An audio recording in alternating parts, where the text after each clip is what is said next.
ज्ञानाञ्जनशलाकया चक्षुरुन्मिलितं येन तस्मै श्रीगुरुवे नमः। नमो ॐ विष्णुपदाय कृष्णपृष्ठाय भूतले श्रीमते भक्तिवेदान्त स्वामिनिति नामिने। नमस्ते सरस्वती देवे गौरवाणी प्रचारिणे निर्विशेष शून्यवादी पाश्चात्यदेशतारिणे वंशाकल्पतरुभ्यश्च कृपा सिन्धुभ्यैव च पतितानां पावनेभ्यो वैष्णवेभ्यो नमो नमः। नमो महावदन्नाय कृष्णप्रेमपदायते कृष्णाय कृष्णचैतन्य नाम्ने गौरतिसे नमः। हे कृष्ण करुणा सिन्धु दीनबन्धु जगत्पते गोपेश गोपिका कान्त राधाकान्त नमस्तुते। तप्तकाञ्चन गौराङ्गी राधे वृन्दावनेश्वरी वृषभानुसुते देवी प्रणमामि। जय श्री कृष्ण चैतन्य प्रभु नित्यानंद श्री अद्वैत गदाधर शिवासादि गौरभक्तवृंद। हरे कृष्णा कृष्णा कृष्णा हरे हरे हरे राम राम राम हरे हरे। नमः विष्णुपदे कृष्ण विष्टाय भूतले स्मृति जगत कृष्ण।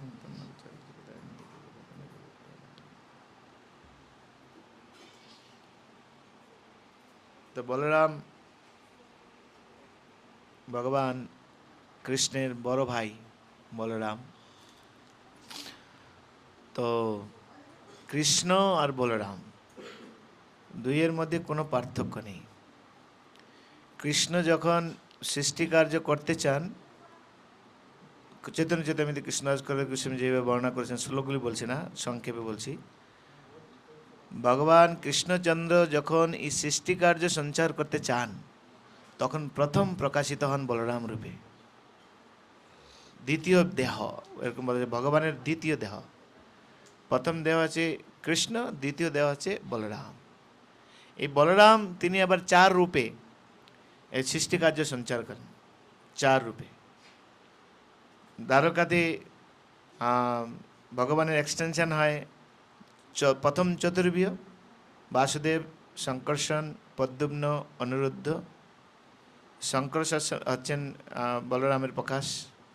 তো শঙ্কর্ষণ থেকে তিন মহাবিষ্ণুর প্রকাশ বর্ণনা করা আছে। দ্বিতীয় চতুর্ভুজ বৈকুণ্ঠে প্রকাশিত হয়, দ্বিতীয় চতুর্ভুজের যে শঙ্কর্ষণ সেখান থেকে, এরকম বর্ণনা করা হয়েছে। আবার কৃষ্ণদাস করে করেছেন চার মহাশঙ্কর্ষণ, তারপরে তিন মহাবিষ্ণু।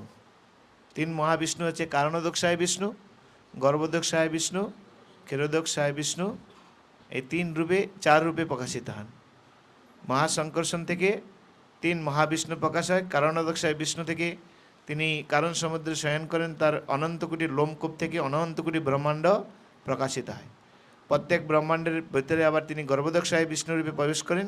তার শ্বেদবিন্দু থেকে, তার ঘাম থেকে অর্ধেক ব্রহ্মাণ্ড জলপূর্ণ হয়, আর নাভিপদ্ম থেকে ব্রহ্মার উৎপত্তি হয়।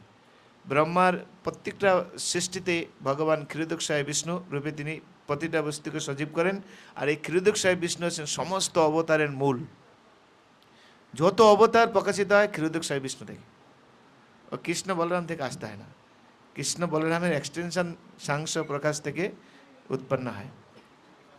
তাই এই সৃষ্টিকার্যকে সুন্দরভাবে রূপদান করার জন্য ভগবানই তার দ্বিতীয় প্রকাশ রূপে তিনি বলরাম রূপে প্রকাশিত হন। বুঝে গেল? তো তত্ত্বগতভাবে কৃষ্ণ আর বলরামের মধ্যে কোনো পার্থক্য নেই। প্রভুপাদকে যখন প্রশ্ন করেছিলেন যে কৃষ্ণ আর বলরামের মধ্যে ডিফারেন্স কি, তো প্রভুপাদ বলছেন কৃষ্ণ হচ্ছেন ব্ল্যাক বলরাম, আর বলরাম হচ্ছেন ব্ল্যাক হোয়াইট কৃষ্ণ। বলরাম হচ্ছেন হোয়াইট কৃষ্ণ, মানে সাদা কৃষ্ণ, আর কৃষ্ণ হচ্ছেন ব্ল্যাক কৃষ্ণ। এটুকু ডিফারেন্স। আরেক জায়গায় প্রভুপাদ লীলামৃতে বর্ণনা করা রয়েছে যে তমল কৃষ্ণ মহারাজ জিজ্ঞাসা করছেন প্রভুপাদকে, কৃষ্ণ আর বলরাম তাদের মধ্যে কে জ্যেষ্ঠ? কে শক্তিশালী।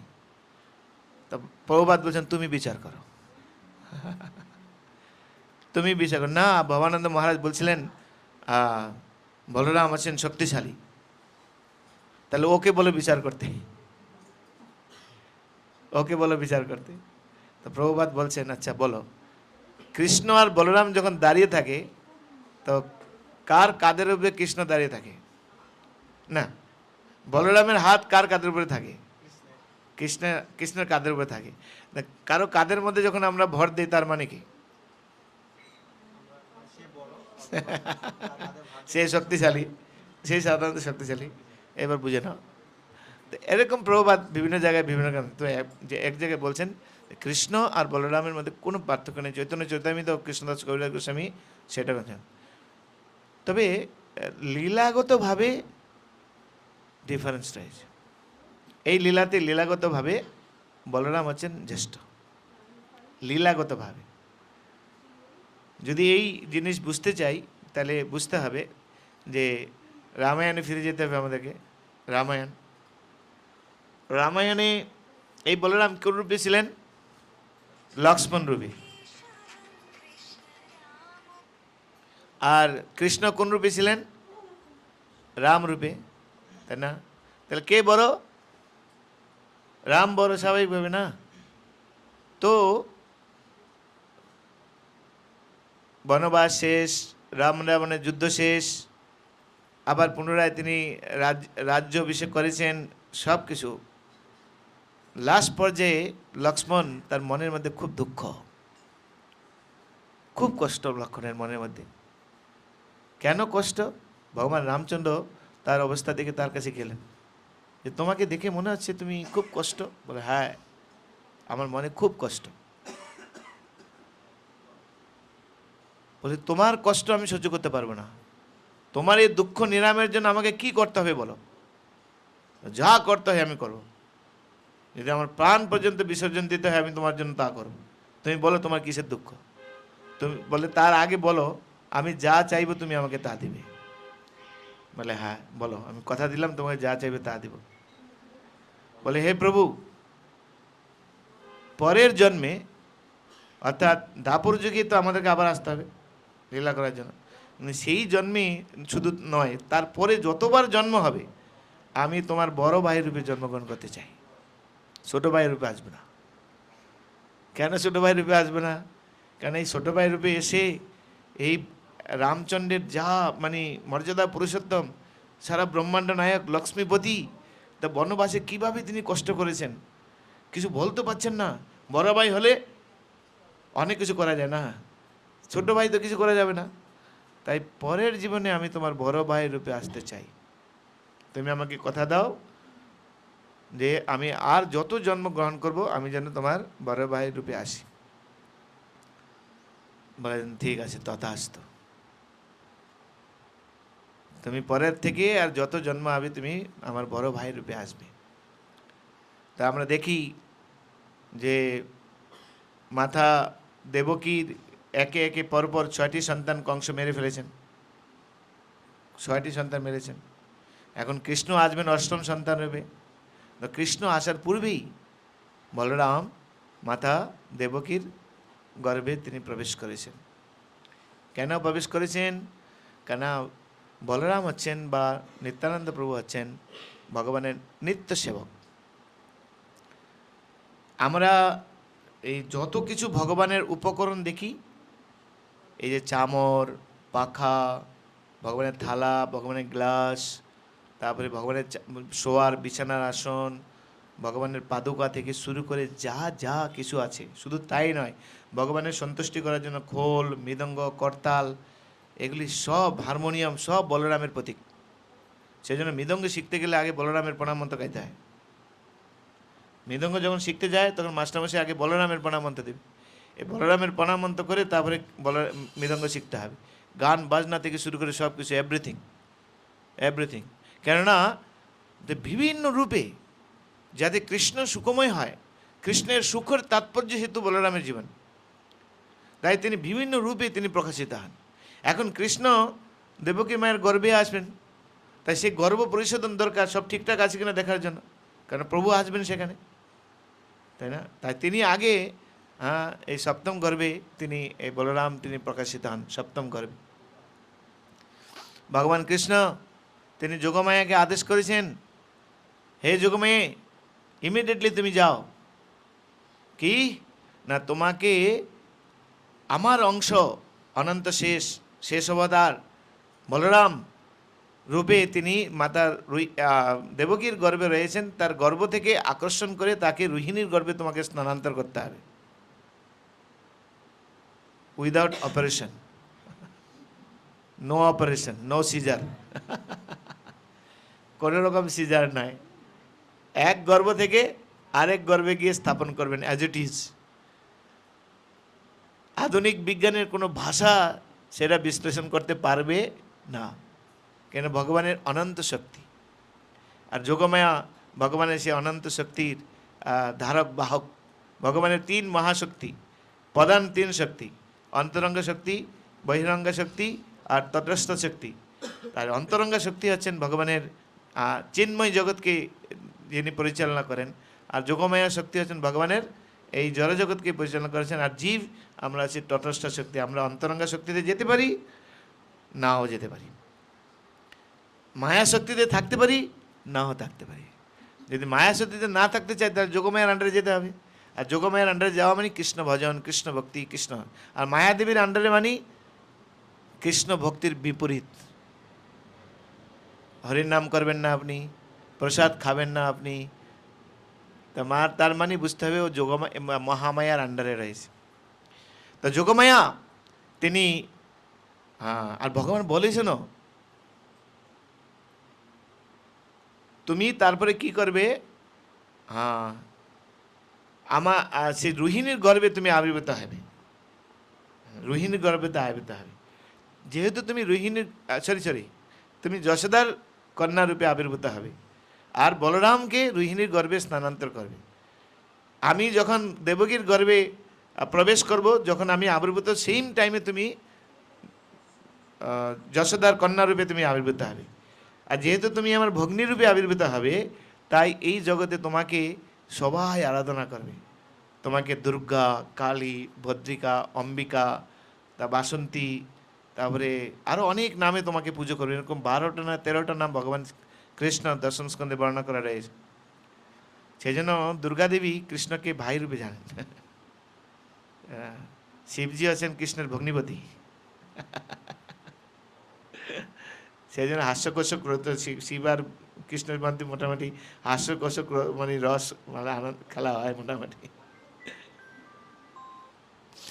তো তখন যোগমায়া এই ভগবানের শেষ অবতার তিনি কি করলেন, এই বলরামকে মাথা দেবকীর গর্ভ থেকে আকর্ষণ করে মাতা রোহিণীর গর্ভে স্থানান্তর করলেন। এদিকে দেবকীর গর্ভপাত হয়ে গেল, আর মাতা রোহিণীর গর্ভ, বড় সন্তান হলে যেরকম হয় গর্ভ সেরকম হয়ে গেছে। মাতা রোহিণী তো লজ্জায় আর কাকে মুখ দেখাবেন, স্বামী আছে জেলখানায়, এখন আমার গর্ভ হয়ে গেছে, লোকে কি বলবে।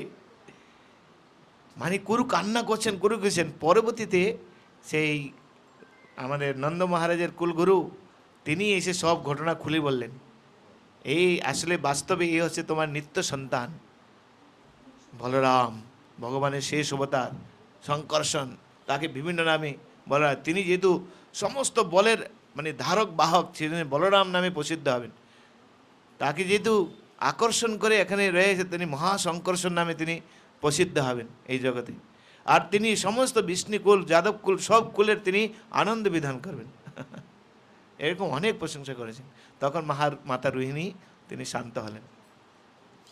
পরবর্তীতে নির্দিষ্ট সময়ে কৃষ্ণ আবির্ভূত হওয়ার পূর্বেই বলরাম তিনি এই জগতে প্রকটিত হন। আমরা দেখি তিনি এই জগতে যখন প্রকটিত হয়েছেন, তারপরে কিভাবে তিনি কৃষ্ণকে রক্ষণাবেক্ষণ করতেন। কৃষ্ণকে কোনো কাজই করতে দিতেন না, যুদ্ধ টুদ্ধ সব বলরাম নিজে করবেন, তুমি শুধু আনন্দ করো। সেই জন্য কৃষ্ণ 16,108টা বিবাহ করেছেন। বলরাম 12 আর কি রেবতী না, দুই মাত্র 2 জন। আর কৃষ্ণকে শুধু আনন্দ রেখেছেন। তারপরে আমরা জানি এখানে জগন্নাথে এই যে লক্ষ্মী দেবী মন্দির থেকে বের করে দিয়েছেন শুধু বলরামের জন্য, কিছু বলতে পারেননি। দাদা বলছেন তুমি চণ্ডালের বাড়িতে গিয়েছো আর শ্রীমন্দিরে প্রবেশ করতে পারবে না, আমার কিছু করার নেই, দাদা চেয়েছেন, বাস শেষ। ওরকম ঘটনা আছে শ্রিয়া চণ্ডালিনীর কাহিনীর মধ্যে রয়েছে। শ্রিয়া চণ্ডালিনী কাহিনীর মধ্যে এরকম লীলা রয়েছে। তো দেখুন, বলরাম শুধু এই জগতে আবির্ভূত হওয়ার মূল কারণ হচ্ছে তিনি কিভাবে কৃষ্ণের সেবা করবেন, ভগবানের সেবা করবেন। কেন না তিনি হচ্ছেন ভগবানের প্রিয় সেবক, অনন্ত সেবক। তিনি অনন্ত রূপে ভগবানের সেবা করছেন। এই সৃষ্টি কার্যে তিনি এক রূপ রয়েছে তার অনন্ত শেষ রূপে ব্রহ্মাণ্ডকে তিনি ধারণ করে আছেন। এই ব্রহ্মাণ্ডগুলি কি এমনি এমনি ভাসছে না, বলরামের শক্তিতে ভাসছে, তাই না? আধুনিক বিজ্ঞান বলে মধ্যাকর্ষণ শক্তি। মধ্যাকর্ষণ শক্তিটা কি ব্যাখ্যা করতে পারবে না কিছু। এটা বলরামের শক্তি, কৃষ্ণের শক্তি, এগুলি সব। তো এইভাবেই বলরাম তিনি অনন্ত শেষ রূপে তিনি সারা ব্রহ্মাণ্ডকে ধারণ করে আছেন, সারা বিশ্বকে ধারণ করে আছেন। সারা ব্রহ্মাণ্ডগুলি তার মাথার উপরে সরিষার দানার মতো, একটু সরিষার দানার মতো। তো এইভাবে বলরাম তিনি কৃষ্ণ সেবার জন্য তিনি মানে কি বলেন প্রসিদ্ধ। এবং তিনি যেহেতু সেবক রূপে তিনি ভগবান কৃষ্ণের সমস্ত সেবা তিনি গ্রহণ করেছেন। তো এইভাবে আমরা আজকের এই শুভ দিনে বলরামের শুভ আবির্ভাব তিথি। তো আর এছাড়া আমাদের গৌড়ীয় বৈষ্ণব সমাজের জন্য বলরাম হচ্ছেন আদি গুরু। সমস্ত যে গুরুতত্ত্ব রয়েছে, এই গুরুতত্ত্বের মূল হচ্ছেন শ্রী বলরাম। বলরামের উইদাউট কৃপাতে আমরা কখনো কৃষ্ণ কৃপা আমরা পেতে পারবো না। আর সেই বলরাম কলিযুগে তিনি নিত্যানন্দ প্রভুরূপে তিনি আবির্ভূত হয়েছেন। সেম থিং, নিতাইয়ের কৃপা না হলে গৌরাঙ্গের কৃপা আমরা পাবো না, গৌরাঙ্গের কৃপা না হলে আমরা রাধা কৃষ্ণের কৃপা আমরা পাবো না। তো সেই জন্য বলরামকে আমাদেরকে কি বলে গুরু রূপে আমাদেরকে আরাধনা করতে হয়। তো সেই জন্য আজকের এই শুভ দিন, শুভ তিথিতে আমরা বলরামের শ্রী চরণ কমলে আমরা প্রার্থনা নিবেদন করি, তিনি আমাদের সকলকে আশীর্বাদ করুন, যেন আমরা ভগবান শ্রীকৃষ্ণের একজন আদর্শ সেবক রূপে আমরা পরিগণিত হতে পারি। বলরামের কৃপা হলে অসাধ্য সাধন সব কিছু হয়ে যাবে। বলরাম কোনো সাধারণ তত্ত্ব নয়, তিনি হচ্ছেন আমাদের বৈষ্ণবদের জন্য যে মূল বিষয় গুরু, সেই গুরু তত্ত্ব হচ্ছেন তিনি, মূল গুরুতত্ত্বের মূল হচ্ছেন তিনি। সমস্ত গুরুবর্গ সব বলরামের প্রতিনিধিত্ব করেন। নবদ্বীপ ধাম মাহাত্ম্যে বর্ণনা করা রয়েছে বলরাম নবদ্বীপে এসেছিলেন। সবাই একটু এগিয়ে বসুন, সবাই বলছেন। এই বলরাম অত সাধারণত যারা কি বলেন গুরুতত্ত্ব হন তারা খুব সিম্পল এবং তারা খুব সরল সাদাসিধে হন। এই বলরামও কিন্তু খুব সাদাসিধে, সরল সাদাসিধে, এদের প্যাঁচগোছ বেশি জানে না। আর তার ফলস্বরূপ আমরা দেখি কিভাবে দুর্যোধন বলরামকে গুরুরূপে বরণ করেছিলেন। গুরুরূপে গ্রহণ করে তারপরে শিষ্য হিসাবে আবদার করেছেন সুভদ্রাকে বিবাহ করার জন্য। আর বলরাম কথা দিয়ে দিয়েছেন, তুমি আমার প্রিয় শিষ্য, এত সুন্দর আমার কাছে শিক্ষা দিয়েছ, ঠিক আছে আমার বোনকে তোমার সাথে বিবাহ দিয়ে দেবো। কিন্তু এই চালাকি ছিল আলাদা, বিবাহ করে পুরো ফ্যামিলিটাকে হাত করে নিতে বলে পাণ্ডবদেরকে। এবার বলরাম এইসব প্যাচগোছ কিন্তু কৃষ্ণ সব জানেন। সেই জন্য আমরা দেখি কৃষ্ণ কিভাবে সুভদ্রা মহারানীকে তিনি অর্জুনকে অপহরণ করতে বলেন। অর্জুন যেন অপহরণ না করে। কে অপহরণ করবে? সুভদ্রা অর্জুনকে অপহরণ করে, তাহলে বলরামকে দমানোর জন্য। তা আমরা দেখি কিভাবে সুভদ্রা রথ চালাতেন আর অর্জুন রথের মধ্যে বসে আছেন। আর বলরাম যখন শুনেছেন সুভদ্রাকে অর্জুন অপহরণ করেছে আর ও কথা দিয়ে এসে দুর্যোধনের সঙ্গে বিবাহ দেবে, আর রেগে ভোম হয়ে পুরো পাণ্ডবদেরকে নিবংস করার জন্য তিনি রেডি হয়েছেন, হল ধারণ করেছেন। তখন সৈনিকরা এসে বর্ণনা করলেন যে সুভদ্রা মহারানী বাস্তবে অর্জুনকে অপহরণ করেছে। কেন না রথ চালাচ্ছে কে? সুভদ্রা। আর কে বসে আছেন? অর্জুন বসে আছেন। আর এই ব্যাপারটা যখন বলরাম শুনলেন তখন বলরাম বললেন, তখন কৃষ্ণ বলরামকে বুঝিয়েছেন ব্যাপারটা কি। আর বলরাম জানতেন কৃষ্ণের বুদ্ধি ছাড়া এইসব কিছু হবে না। আর কৃষ্ণ যখন এইসব করেছেন তার পিছনে কিছু কারণ আছে, এটাও বলরাম জানেন। তখন বলরামকে যখন সব বুঝালেন যে দাওজি আপনি এত সরল এত সরল, এই শকুনির পাল্লায় পরে দুর্যোধন আপনার থেকে কি হাসিল করতে যাচ্ছিল আপনি কিছু বুঝতে পারলেন না। তা আমরা দেখি নিত্যানন্দ প্রভু এরকম খুব সরল সাদা সিধা। চৈতন্য চৈতামিতে, চৈতন্য ভাগবতমে কত সুন্দর সুন্দর কাহিনী বর্ণনা করে রয়েছে। এই বলরাম তিনি কুরুক্ষেত্রের যুদ্ধে তিনি অংশগ্রহণ করেননি, আমরা দেখি। কেন করেননি? কারণ দুই আমার আত্মীয়, কার বিরুদ্ধে যুদ্ধ করো?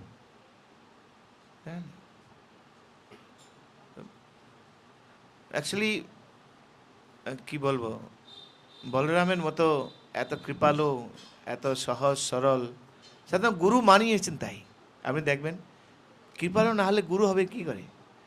কৃপালু না হলে কিন্তু গুরু হতে পারে না।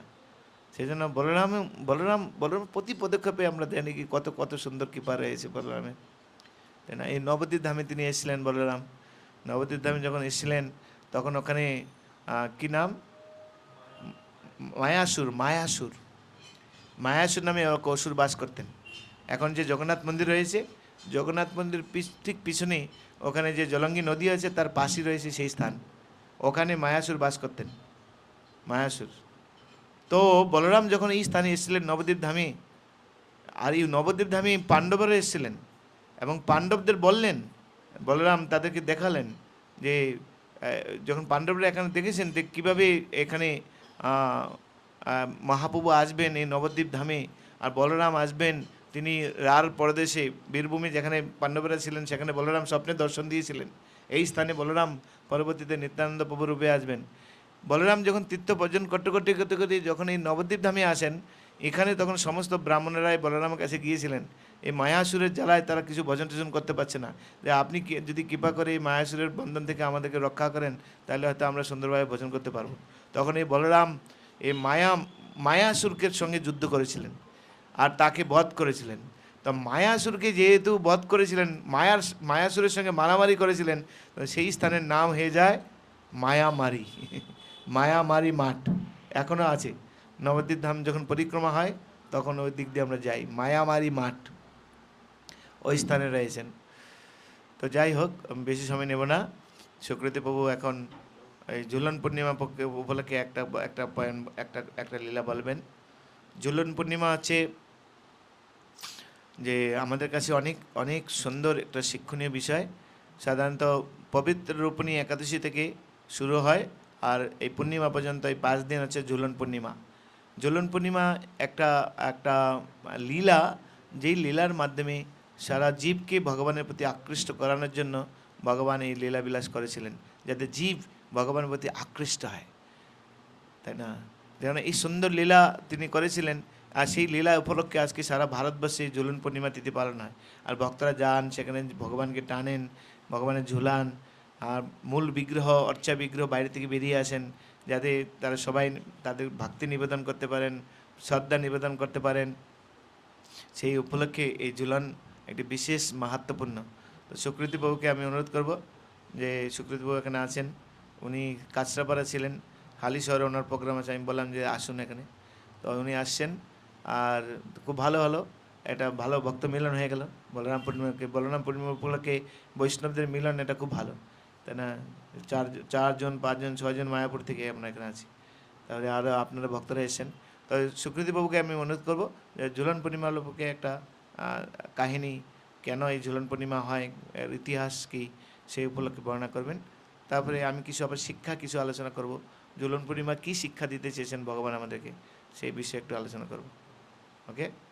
আমাদের ভক্তি পুরুষোত্তম স্বামী মহারাজ আগে মন্দিরে প্রত্যেকবার এই 5 দিন উনি ক্লাস দিতেন। ঝুলন পূর্ণিমা 5 দিন মহারাজের ক্লাস ফিক্সড, এখনও রেকর্ডিংগুলো পাওয়া যায়। তো মহারাজ ওই কবি কর্ণপুর, ওনার একটা গ্রন্থ আছে গোবিন্দ কি গোপাল চম্পু, আনন্দ বৃন্দাবন চম্পু, আনন্দ বৃন্দাবন চম্পু। তো ওইখানে বিভিন্ন লীলা রয়েছে। আমাদের আচার্যরাও এই সম্বন্ধে অনেক কিছু আলোচনা করেছেন, যে আমাদের নরোত্তম দাস ঠাকুর গান গেয়েছেন রাধা কৃষ্ণ প্রাণমোর যুগল কিশোর। তো এই আমাদের মায়াপুরেও এই গানটাই প্রতিদিন গাওয়া হচ্ছে, প্রতিদিন এই গানটা গাওয়া হচ্ছে। এটা হচ্ছে আসলে ভগবানের অনেক লীলার মধ্যে এই মধুর মাধুর লীলা, যেটা সখীদের সঙ্গে যে লীলা, তো এইটা হচ্ছে এই বর্ষাকালে তো এই লীলা হয়। তো ভক্তরা ভগবানকে প্রেম বা ভক্তি নিবেদন করার জন্য এই দোলনাতে বসিয়ে ঝোলান। ভক্তি সিদ্ধান্ত সরস্বতী ঠাকুর বলেছেন যে এটা আমাদের হৃদয়ের আন্দোলন করার জন্য, হৃদয়ে যে ভগবানের প্রতি প্রেম আন্দোলিত করার জন্য এই লীলাতে অংশগ্রহণ করা উচিত, আমাদের ভগবানকে ঝোলানো উচিত। মহারাজ যেটা বলেছিলেন, মহারাজ খুব সুন্দরভাবে বলেন। তো এক সময় আসলে রাধা, জয় রাধা মাধব কুঞ্জ বিহার, যে কুঞ্জে সবসময় বিহার করেন রাধা মাধব সখীদের সঙ্গে। তো সবসময় রাধারানীরকে কৃষ্ণের পাশে বসিয়ে সবাই যা কিছু আমরা যে রাধাকৃষ্ণ প্রাণমোর যুগল কিশোর এই গানের মধ্যে রয়েছে, রত্ন বেদির উপর বসাবো দুজন, তো চামরও ঢোলাবো কবে, এই যে রত্ন বেদিতে দুজনকে বসানো হবে বা ঝোলন বেদিতে দুজনকে বসানো হবে। তো সবসময় রাধা রানী কৃষ্ণের পাশেই বসেন, এটা নিত্য ওনার মানে পজিশন। তো একদিন এই লীলা দর্শন করতে গিয়ে নারদমণি গেছেন, গিয়ে দেখছেন রাধারানী অ্যাবসেন্ট আছে, রাধারানী তখন আসেননি। তখন অন্যান্য সখীরা আছেন, প্রস্তুতি নিচ্ছেন, বিশেষ করে ললিতা সখী, বিশাখা, সবাই। তো রাধারানী যেহেতু নেই, তো নারদমণি ওদিন মাধবকে এবং ললিতা সখী বিভিন্ন সবাইকে বলছেন, আচ্ছা আজকে এমন করলে হয় না, সবসময় তো রাধারানী বসে, তা আপনারা এক একজন কৃষ্ণের সঙ্গে বসুন, তো এইটা একটু আজকে সুযোগ নেওয়া যাক। তো সখীরা তো কেউ রাজি হচ্ছে না, কিন্তু নারদমণির ইচ্ছায় তখন অনেক অনুনয় বিনয় করাতে তখন ললিতা সখী বসেছেন, আর সবাই ওনাকে ঝোলাচ্ছেন। আর এটা ঝোলাতে ঝোলাতে ওনারা তো আনন্দে, ললিতা সখী কৃষ্ণের পাশে বসেছেন, ওনারা আনন্দে রয়েছেন। এইবার নারদমণি ওখান থেকে হাওয়া হয়ে গেছেন, নারদমণি এখানে নেই। নারদমণি গিয়ে রাধারানীর কাছে গেছেন, রাধারানী আপনি এখনো কুঞ্জে যাননি, আমি ওখানে দর্শন করার জন্য আপনাদের ওখানে গেছিলাম। বললেন, না আমার প্রস্তুতির একটু দেরি হচ্ছে, আমি যাচ্ছি। বল চলুন চলুন তাড়াতাড়ি চলুন। আর আমি তো ওখানে গিয়ে অন্য কিছু দেখে আসলাম, আপনি এখানে প্রস্তুতি নিচ্ছেন, আর ওখানে তো আমি অন্য কিছু দেখে আসলাম। ওই কী দেখে আসলে? বলছে ললিতা সখী কৃষ্ণের পাশে বসে তো এরকম ঝুলছে আপনার অবর্তমানে। বাস রাধারানী তো রেগে একদম ওখানে গেছেন। তখন কৃষ্ণ আর কি বলবেন, কৃষ্ণ তো নারদমণি বলেছেন বলে সবাই, সখীরাও কি বলবে। তখন নারদমণিকে খুঁজছে, আর নারদমণি আর ওখানে নেই। তো এইরকম, তো তখন রাধারানী অভিমান করেছেন, মান করেছেন। তো এই মান প্রণয় আবার কৃষ্ণকে তার মান ভাঙাতে হচ্ছে। এরকম মধুর লীলা অনেক সময় এই বৃন্দাবনে হচ্ছে, এখনও হচ্ছে। তো যারা ভাগ্যবান তারা এই লীলা দর্শন করতে পারে। আমাদের আচার্যরা সবসময় এই লীলা দর্শন করতেন, এবং তারা সেই লীলা দর্শন করে লিখে গেছেন আমাদের জন্য। তা আমরা ওই লীলা শ্রবণ করে আমাদের হৃদয়ে প্রেমের ভাব ভগবানের প্রতি জাগাতে পারি এবং কিছু সেবায় নিযুক্ত হতে পারি। তো আমাদের আচার্যরা ওই সখীদের অনুগত হয়ে, বিশেষ করে আমরা গৌড়ীয় বৈষ্ণবেরা, প্রভু বলবেন আমরা হচ্ছি রূপ গোস্বামীর অনুগত, আমরা রূপানুগ বৈষ্ণব, রূপানুগ গৌড়ীয় বৈষ্ণব। তো রূপ গোস্বামী হচ্ছেন ওই সখীদের অনুগত মঞ্জরি, রূপমঞ্জরি। তো এইভাবে আমরা সখীদের অনুগত হয়ে আমাদের ভক্তি গুরুদেবের মাধ্যমে, পরম্পরার মাধ্যমে ভগবানের কাছে পৌঁছানোর চেষ্টা করছি। প্রভু বাকি শিক্ষা। কিন্তু আমাদের উত্তরপ্রদেশ, মধ্যপ্রদেশ ওইসব এলাকায় ওরা এই তৃতীয়া তিথি থেকে আপনার কি বলে রাখি বন্ধন, এই সময়টা ওরা বাপের বাড়িতে যায় সমস্ত বৃন্দাবনবাসীরা। তো সেই উপলক্ষে রাধারানী তিনি তো বিবাহ হয়ে গেছে আয়ন ঘোষের সাথে। শাশুড়ি হচ্ছে বিখ্যাত ব্যক্তি জটিলা কুটিলা। শাশুড়ি ননদ দুজনেই, একজনের নাম জটিলা। জটিলা মানে বুঝতে পারছেন মানে কি? জটিল ব্যক্তি। আর কুটিলা মানে কি বুঝতে পারছেন মানে কি? কুট ব্যক্তি, মানে সংশয় সন্দেহ যার ভিতরে সবসময় রয়েছে। তো দুজন বিখ্যাত। আর ওখানে কিভাবে রাধারানী থাকবে? রাধারানী তো সরল বেচারি, এত সরল সাদাসিধা রাধারানী সাধারণত। তো তো বাপের বাড়িতে যাবেন, নিমন্ত্রণ আর এখনো আসেনি, নিমন্ত্রণ আসে না। আর আগেরকার দিনে তো আর ফোন ছিল না যে ফোনে বাবাকে বলবে তুমি এখনই পাঠাও। এখনকার দিনে ঝগড়া হয় কেন? মেয়ের কাছে ফোন, বাবার কাছে ফোন, মায়ের কাছে ফোন, শাশুড়ির কাছে ফোন, শাশুড়ির কাছে ফোন। তাই সব সংবাদ চলে যায় আগে আগে। এখানে যদি কিছু হয়, মেয়ে আগে বাবার মারিতে পাঠিয়ে দেবে, বাবা মা না বুঝে শুধু হাল্লাচিল্লা করতে শুরু করবে। তারপরে যুদ্ধ শুরু হয়ে যাবে। বলে আয় চলে আয়, চলে আয়, এরকম চলে আয়, থাকতে হবে না এখানে। তখনকার দিনে তার ফোন ছিল না, রাধারানী মেসেজও পাঠাতে পারে না। তো একটু বেচারি রাস্তার কাছে যায়, গিয়ে তাকিয়ে থাকে। আর জটিলা বলছে, বুঝলে তোমাকে, তোমার যা চরিত্র, আর কেউ তোমাকে, তোমার বাবাও এখন তোমাকে ত্যাগ করেছে, নাহলে সবাইকে নিমন্ত্রণ করেছে, তোমাকে, তোমার বাবা তোমাকে নিমন্ত্রণ করতে আসেনি। তাই মনের মধ্যে দুঃখ, ঘরের মধ্যে গিয়ে হু করে কাটছেন। বাবা পাঠাচ্ছে না, কখন যাবেন? সব সখীরা চলে গিয়েছেন বাপের বাড়িতে, বর্ষনাতে সব চলে গেছেন, শুধু রাধারানী আছে একা। তারপরে হঠাৎ করে তার এক সখী এসে দড়ি দড়ি বলছে, আরে তোর ভাই আসছে, তোর ভাই আসছে, তোর ভাই আসছে। রাধারানীর ভাইয়ের নাম কি? সিদাম, সিদাম, সিদাম, সুদাম, সিদাম, সিদাম না সুবল? সিদাম, সিদাম। তো এসেন, আর রাধারানীর মনে আনন্দ, যে ভাইকে দেখে আনন্দে মানে আত্মহারা হয়ে গেছেন। সেই যে ঘরে বসিয়েছেন, এত কেন তুমি এত দেরি করলে কেন? বলে আর দেরি করার কারণ আছে, আমি আগে আসতাম, বাবা বললো একবার যাবি আবার আনতে যেতে হবে, জামাইবাবু আসবে কি না আসবে, শাশুড়ি দেবে কি না দেবে ঠিক নেই, এক কাজ কর, তুমি এক দুদিন পরে যা, একবারে নিয়ে চলে আসবি, যাবি আর নিয়ে চলে আসবি। সেই জন্য আমি আসতে দেরি হয়ে গেছে। তো মনটা খুব খুশি, কিন্তু মনে সংশয় সন্দেহ, জটিলা কুটিলা দেবে কি দেবে না। ভাই যদি শাশুড়ি মা না দেয়, এমনি তো সবসময় আমার পিছনে করে আছে, ও যদি না দেয়, বলে চিন্তার কারণ নেই, সব ব্যবস্থা করে এসেছি, বাবা সব ব্যবস্থা করে দিয়েছে। কি? তো শাশুড়ির জন্য সুন্দর শাড়ি দিয়েছে, দেখো শাড়ি, তোমার নানাদের জন্য সুন্দর গয়না ইত্যাদি সব শাড়ি দিয়েছে। আর এইসব দেখে বলে তাড়াতাড়ি যাও, গিয়ে তাড়াতাড়ি দিয়ে আসো, বা জামাইবাবুর জন্য এটা নিয়ে আসছি, এই সব কিছু বলছেন। তো শাশুড়ির কাছে যখন নিয়ে ওগুলি সব দিয়েছেন, আর এত আনন্দ পেয়েছেন, এত দামি দামি জিনিস সব কিছু, বিশ্বভানু মহারাজ না, তিনি দিয়েছেন। আর এটা দেখে বলছে ঠিক আছে ঠিক আছে, তাহলে কই গো ভাই এসছে যখন যাও। আর কি আর যায় কোথায়, ব্যাগ আগের থেকেই রেডি, বাপের বাড়ি যে যাওয়ার কথা মানে আগের থেকেই সব রেডি থাকে মোটামুটি প্যাকিং, ও বলতে হবে না। কিন্তু বাবার বাড়ি থেকে শ্বশুর বাড়িতে যেতে গেলে ব্যাগ ট্যাগ গোছানো নেই, কিছু নেই, আরেকদিন সঙ্গে সঙ্গে রাধারানী সব চলে গেলেন। আর সব সখীদের সংবাদ চলে গেল, কৃষ্ণের কাছে সংবাদ চলে গেল। এখন কৃষ্ণ কি করে দেখা করবেন? রাধারানী এখন বিবাহ হয়ে গেছে, এখন আর দেখা করার সুযোগ পাবেন না, আর যেতেও লজ্জা বোধ করেন, কীভাবে যাবেন? গোপাল এই আনন্দ বৃন্দাবন জম্পুতে বর্ণনা করা হয়েছে যে বিভিন্ন রূপে, কখনো ফুলওয়ালি, কখনো বিভিন্ন রকম মানে বেশে, সবজি ওয়ালি, ফলওয়ালি, তারা দুধওয়ালি, এরকম বিভিন্ন রূপে সেজে রাধারানীর সঙ্গে দেখা করতে আসতেন।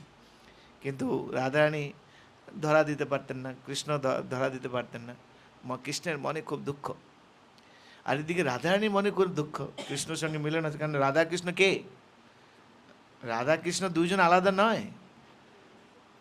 চৈতন্য চেতামিতে বলা হয়েছে রাধা কৃষ্ণ এক আত্মা, দু দেহ ধরি অনন্যে বিলাসে রস আস্বাদন করি। কৃষ্ণদাস কবিরাজ গোস্বামী চৈতন্য চেতামিতে থেকে সুন্দর শ্লোক বলছেন, রাধা পূর্ণ শক্তি, কৃষ্ণ পূর্ণ শক্তিমান, দুই বস্তু ভেদ নাই শাস্ত্র প্রমাণ। মুগ মদ তার গন্ধ জৈসে অবিচ্ছেদ, অগ্নি জ্বালাতে জৈসে কবু নাই ভেদ। যেরকম যেরকম মৃগের নাভিতে কি থাকে? কস্তুরী। তা মৃগ, কস্তুরী আর মৃগ ডিফারেন্স কিছু নেই। ওর মধ্যে থেকে মৃগ কিন্তু মৃগ ওর পিছনে দৌড়ায় কোথা থেকে গন্ধ আছে, কিন্তু ওর কাছ থেকেই গন্ধ আছে, ও আলাদা কিছু নয়। নাভিতেই মৃগের সব কিছু থাকে। আর অগ্নি আর জ্বালা দুটো কি আলাদা? একই বস্তু। তেমনি রাধা আর কৃষ্ণ, রাধা কৃষ্ণ ঐসে সদা একই স্বরূপ, লীলা রস আস্বাদিতে ধরে দুই রূপ। লীলা রস আস্বাদন করার জন্য দুই রূপ ধরেন। তাই রাধা কৃষ্ণ এক আত্মা। যারা জানে না তারা রাধারানীর সম্বন্ধে আলাদা আলাদা কিছু বলেন। এই জগতে মানে কী করে বিপ্রলম্ব ভাব কি বস্তু জগতে প্রকটিত করার জন্য রাধারানী সেপারেট দর্শন করছে। তারপরে কৃষ্ণ পরকীয় রস, না, সর্বোচ্চ রস হচ্ছে পরকীয় রস। পরকীয় রসে যা ব্রজেতে প্রচার, সর্বশ্রেষ্ঠ রস। তো সেই রস আস্বাদন করার জন্য তাকে তো অন্য কারো নারী হতে হবে, অন্য কোনো মহিলা হতে হবে, তাহলে তো পরকীয় রস উপলব্ধি করবে, তাই না? তো সেটা তো আর করা যাবে না। তো এইসব তত্ত্ব, এগুলি কৃষ্ণদাসগুলি, এগুলো আমাদের সাধারণ মানুষের পক্ষে এগুলি বোঝা সম্ভব নয়, আলোচনা বেশি করার জন্য। তবে যেহেতু ঝুলন পূর্ণিমা, সেই উপলক্ষে আজকে বলা যেতে পারে। এদিকে রাধারানী বাড়িতে গেল, তিনি মনে খুব দুঃখ, খুব কষ্ট, চিন্তাগ্রস্ত। কারণ দুটো: এক, কৃষ্ণের সঙ্গে তো মিলন হতে পারছে না; দুই, জটিলা কুটিলার তার স্থিতি। কারণ জটিলা কুটিলা সবসময় এই রাধারানীর সঙ্গে ব্যঙ্গ করবে, তারপরে কুটিলা সবসময় রাধারানীকে সন্দেহ করবে, যা কিছু করবে সন্দেহ, যা কিছু করবে। তো তাদের কথা এইসব চিন্তা করে এই রাধারানী খুব অসন্তুষ্ট হয়েছে। সাইলেন্ট করে দাও, বন্ধ করে আগে। তো তো সখীরা বিচার করছেন যে রাধারানী এত চিন্তাগ্রস্ত, তার চিন্তা কি করে দূর করা যায়। তখন তারা রিসার্চ করছেন, স্মরণ করছেন, এরকম কি বস্তু রয়েছে যা করলে তার চিন্তা মুক্ত হয়ে যায়। তখন তারা সাধুগুরু বৈষ্ণবের বাণী স্মরণ করছেন। কত কত কতে শাস্ত্রের একটা বাণী তাদের মনে চলে এসেছে। কী বাণী? না, এই বিশেষ করে ঝুলনার মধ্যে যদি আপনার মাথায় কোনো চিন্তা আসছে না, ধরুন কোনো চিন্তা আসছে না, আপনি ঝুলনার মধ্যে ঝুলুন আর আস্তে আস্তে ঝুলুন, ধীরে ধীরে ঝুলুন, দেখবেন আপনার চিন্তা মাথার মধ্যে আসবে সব। এরকম এটা একটা প্রসেস। আবার আপনার চিন্তা যাচ্ছে না, ব্রেন থেকে কোনো চিন্তা যাচ্ছে না, নেগেটিভ চিন্তা আপনাকে পুরো খেয়ে ফেলছে, আপনি ঝুলনার মধ্যে ঝুলুন, আস্তে আস্তে ঝুলান, ধীরে ধীরে ঝুলান, দেখবেন আস্তে আস্তে আপনার চিন্তা সব দূরে যায়। দেখবেন, তার প্রমাণ দেখবেন, বাচ্চারা যখন কান্না করে ওদেরকে ঝুলনার মধ্যে ঝুলান, একটু ঝুলান, আর যে কান্না বাজতে হাসতে শুরু করে, হ্যাঁ কি নয়? দেখবেন আপনি, ওরা কাঁদে না কিন্তু। তো এটা একটা ভগবানের একটা সৃষ্টি, যে এর ভিতরে কী আছে বিজ্ঞানীরাও কিছু বলতে পারছে না। কিন্তু আপনি যখন চিন্তা মুক্ত হতে চান, নেগেটিভ চিন্তা থেকে মুক্ত হতে চান, আপনি ঝুলনার মধ্যে ঝুলুন, দেখবেন আপনার নেগেটিভ চিন্তা মুক্ত হয়ে আপনি পজিটিভ চিন্তা। আর আপনার মাথায় কিছু আসছে না, এটা কিছু প্ল্যানিং করছেন, কিছু আসছে না, ও ঝুলনার মধ্যে ঝুলুন, আপনি দেখুন আস্তে আস্তে আপনার অনেক বুদ্ধি আসতে থাকবে। তো ঝুলনার একটা প্রভাব বর্ণনা করা হয়েছে। তখন সখীরা কী করেছেন, তখন রাধারানীকে তারা কী করেছেন, এই ঝুলনার মধ্যে ঝুলাচ্ছেন। এই সময়ে এই বাবার বাড়িতে যখন গিয়েছেন, ঝুলনার মধ্যে আস্তে আস্তে ঝুলাচ্ছেন, ঝুলাতে ঝুলাতে ঝুলাতে ঝুলাতে ঝুলাতে জটিলা কুটিলার কথা চিন্তা মাথা থেকে বেরিয়ে গিয়ে আর কৃষ্ণের জন্য চিন্তা হৃদয়ে চলে আসলো, আর মুখের মধ্যে আনন্দ, হাসি ইত্যাদি। তো এইটা একটা পার্ট।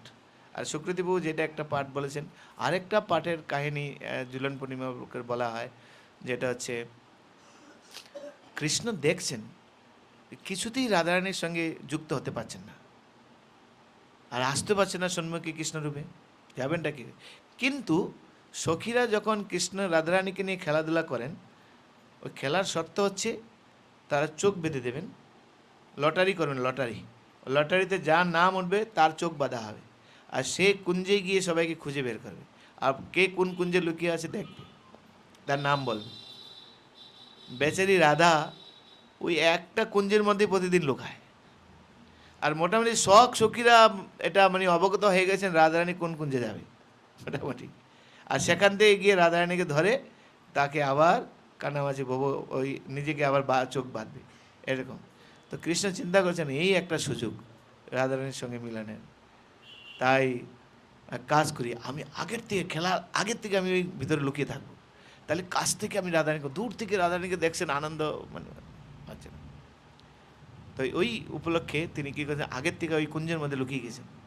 আর কৃষ্ণ কী করেছেন আজকে, কৃষ্ণ তো এমনি কালো, আর এমনি কুঞ্জ এমনি কালো, কালোর মধ্যে যদি আবার কালো প্রবেশ করে কী হবে, তা আরও গাঢ় হয়ে যাবে না, আরও গাঢ় হয়ে যাবে না কালো। তো ওই ওই ওই ভিতরটা আরও কালো হয়ে গেছে।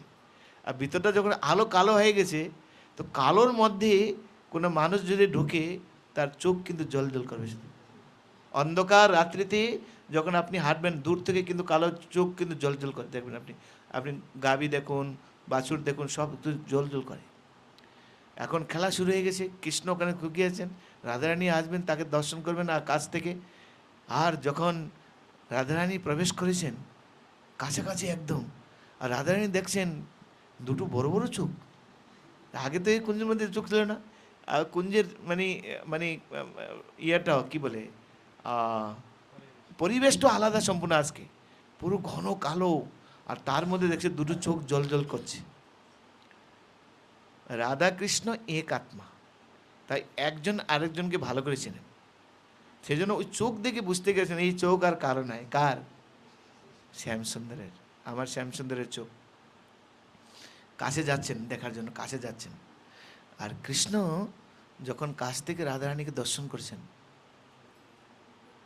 রাধারানীর এই রূপ, তার সেই রূপের মাধুরিমা পান করে কৃষ্ণ ওখানে অচেতন হয়ে গেছে,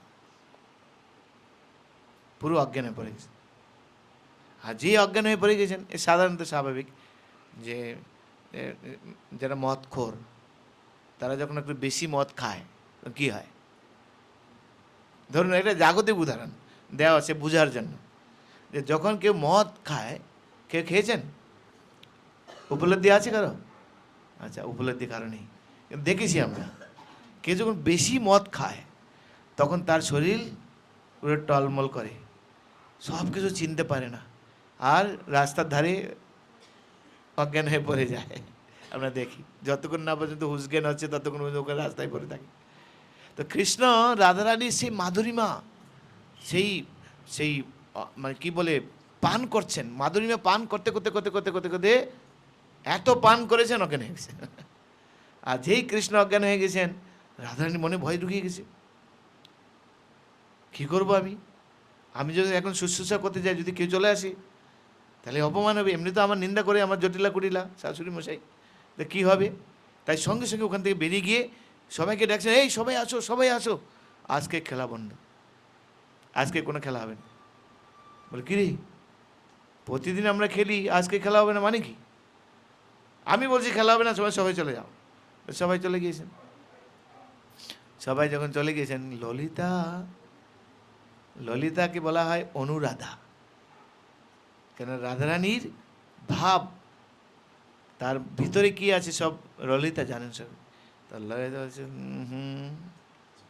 কি ব্যাপার, ডাল মে কুছ কালা হ্যায়, কিছু একটা তো আছে, নাহলে এরকম বলছে না।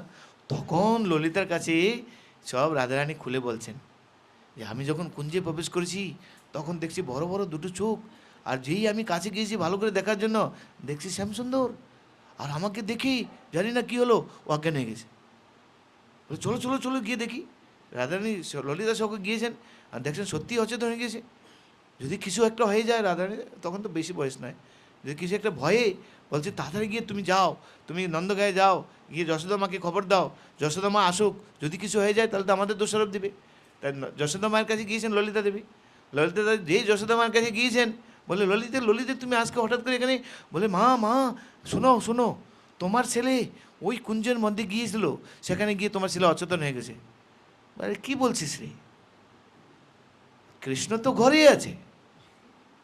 আর ওই সময় কৃষ্ণ ঘর থেকে বেরোচ্ছেন, বলে অহে ললিতে, আজকে আমাদের বাড়িতে ব্যাপারটা কি? সূর্য কোন দিকে? আর তো কোনোদিন দেখিনি তোমাকে, অনেক দিন পরে আসলে। আর ললিতা কি ওখানে অজ্ঞান হয়ে পড়ে আছে, আর এখানে দেখছেন। আবার চলে কি করবেন কিছু বুঝতে পারছেন না, বলতে পারছেন না, চোখের সামনে কৃষ্ণকে দেখছেন, আবার ওখানে চলে গিয়েছেন, ওখানে গিয়ে দেখছেন কৃষ্ণ সেই অচেতন হয়ে পড়ে আছেন। কি করে তো, তার মানে কৃষ্ণের একটা যোগ ঐশ্বর্য এখানে কৃষ্ণ প্রকটিত করলেন। তখন তারা কৃষ্ণের কানে তখন গিয়ে রাধিকা রমন নামে, নারদ মুনি বাজাই বিনা রাধিকা রমন নামে, তো রাধারানীর নাম কীর্তন করতে শুনুন। যেই রাধারানীর নাম কীর্তন করেছেন কৃষ্ণ উত্থিত হয়ে চলেছেন।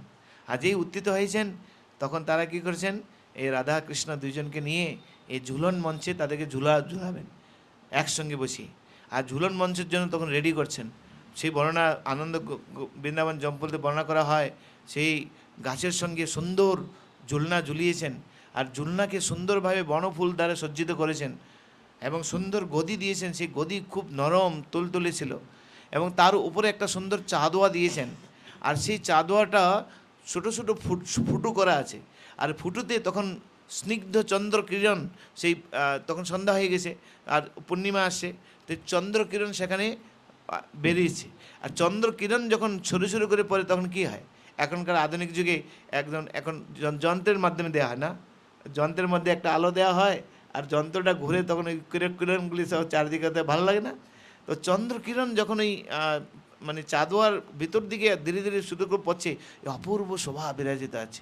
তখন রাধাকৃষ্ণকে সেখানে বসিয়ে এই শুভ তিথিতে তারা এই রাধাকৃষ্ণকে সুন্দর ঝুলনায় ঝুলিয়েছেন। অনেক বর্ণনা করা রয়েছে তো আনন্দ বৃন্দাবন জম্পুরে ঝুলন সম্পর্কে।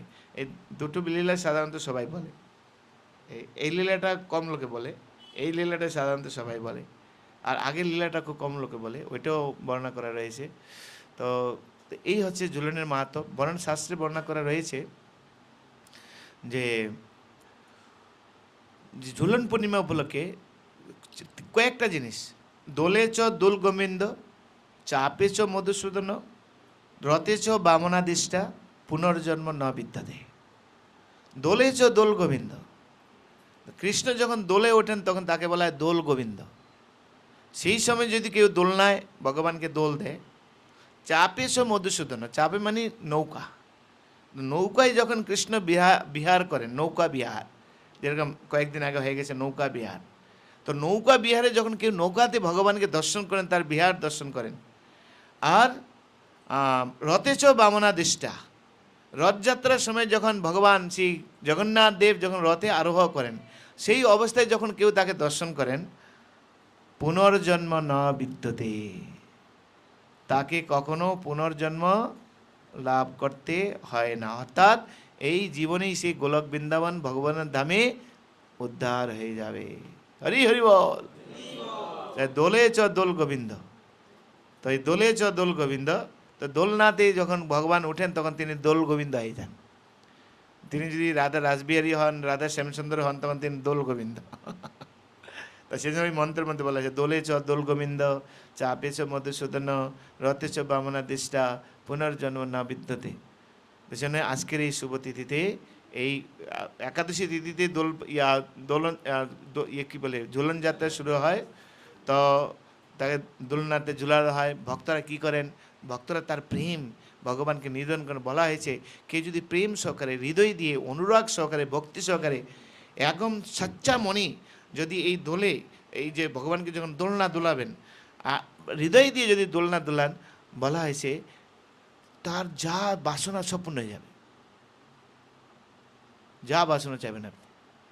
তবে কৃষ্ণ শুধু ভক্তি ছাড়া কিছু দেন না, ওর সঙ্গে প্রেম ভক্তি ছাড়া আর কিছু দেন না। কারণ কৃষ্ণ সর্বশ্রেষ্ঠ বস্তু আমাদেরকে দিতে চান। এইসব ওইসব টাকা পয়সা এগুলো হচ্ছে ময়লা জিনিস, আজ আছে কাল নেই, আমাদেরকে অহংকারী বানিয়ে দেন, নানা রকম ওইসব কৃষ্ণ দেন না। কৃষ্ণ দেন তার প্রতি ভক্তি। কৃষ্ণ যদি দেন ভক্তি, ভক্তি মুক্তি দিয়া, তথাপি না দেন ভক্তি, রাখেন লুকিয়া, ভক্তিকে লুকিয়ে রাখেন। আর কেউ যদি সেই প্রেম ভক্তি চায়, তাই এই দোলনাতে ভগবান যখন উঠছেন, তখন যখন দোলনা করাবেন, তখন ভগবান খুব প্রসন্ন হয়ে যাবেন তাকে। দোলে চ দোল গোবিন্দ, চাপে চ মধুসূদন, রথে চ বামনাদিষ্টা, পুনর্জন্ম নিয় বিদ্যতে। তো সেই জন্য সেই দোলনা, ভগবানকে এই যে ঝুলন যাত্রা খুব খুব খুব গুরুত্বপূর্ণ। তো সেই জন্য আজকে সে লাস্ট ডেট। আর আজকে এই বলরাম ভগবান আদিগুরু বলরাম, যিনি ভগবানের প্রিয় সেবক, এই জগতের সমস্ত বস্তুর উপকরণের যা কিছু রয়েছে সব বলরামের প্রকাশ। রান্নার উপকরণ থেকে শুরু করে ভগবানের সেবায় যা লাগছে সব বলরামের প্রকাশ। সেই জন্য সমস্ত বস্তুকে আমাদের সম্মান করতে হয়, আদর করতে হয় এবং খুব নিষ্ঠা সহকারে আমাদেরকে সব কিছু করতে হয়। Thank you very much. Hare Krishna. Shri Balaram প্রভু কে। তো এখন আমাদের